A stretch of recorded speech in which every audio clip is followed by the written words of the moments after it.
The feeling of being a beekeeper comes from what we like to call bee fever. I mean, some people look at bees and they're afraid of bees, or they don't want anything to do with bugs. But some people, like myself, remember clearly the first time somebody opened the top of a hive, which I was imagining were going to come and sting me, only to find that the bees were very calm. He pulled out a frame covered with bees and handed it to me, and it was just an unbelievable feeling.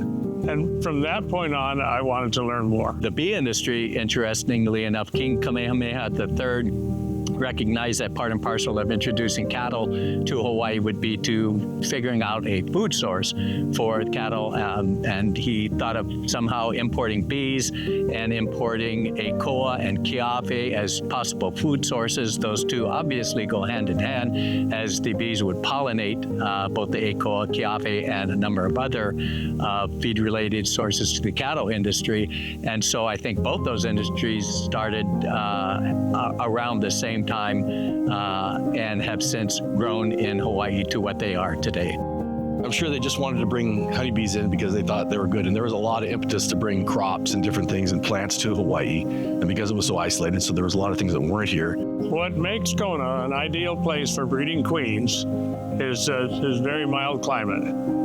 It's warm temperatures. It's an agricultural area, so the bees have things to work. But probably the most important thing in Kona is the protection they get from the volcano. Bees have a huge impact here on the island. Main thing, one of the our big cash crops here on the island is coffee. And just imagine what that coffee would be like if we didn't have all these bees.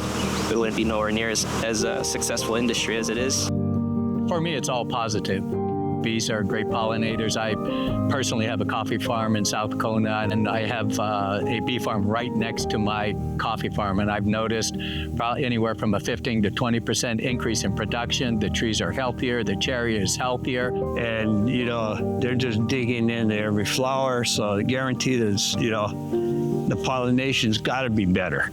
And beekeeping is unique in the sense that it relies on the beekeeper having relationships with other landowners, usually farmers, agriculturalists, to put their bees on their property or in their crops, in their fields. I always considered partnerships with not only with the ranchers and the property owners that allowed us to put bees on their property. I always wanted to make that worth their while as well. To be successful, a commercial beekeeper, he has to be able to build relationships with these landowners and build trust with them to allow them to have his vehicles come on their property with his workers and drop bees off, and that they're going to do what they say they're going to do. And also the landowners have to be the kind of landowner that understands the importance of bees and the whole scheme of what's going on agriculturally and the importance of pollination for the honeybees. We, as cattlemen for the bee industry, and when a beekeeper comes to the ranch and says, hey, I need some extra room or open space to establish a hive, we want to see them succeed. They want to see us succeed. And again, it's a greater relationship than just cattle and bees, which is an important one. But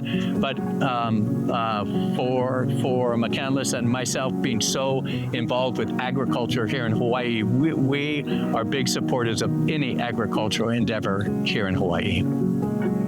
Queen production is a really important cog in the beekeeping industry, because you need to have these breeders providing new bees to restock to keep these this whole bee economy going. That's the backbone of the agriculture in the United States. And the thing about Hawaii is, because of our location and our climate, we're able to produce queens here much sooner in the calendar year than anybody else, because of cold weather or nectar flows. The impacts worldwide are substantial, as we were the first people to produce mated queens to send them into the almond orchards in February in California, which if you don't have bees and almonds, you don't get almonds, right?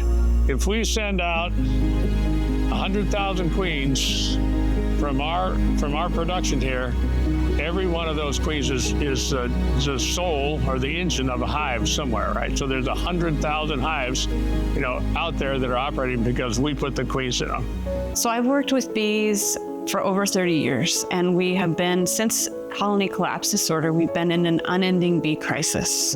And you hear about the losses every year, and every year commercial beekeepers lose at least 40% of their hives. So they go in with 100 and they come out with 60, and they have to make that up.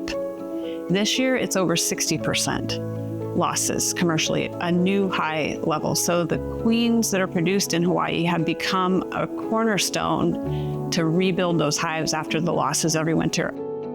There's so many things about honeybees I love.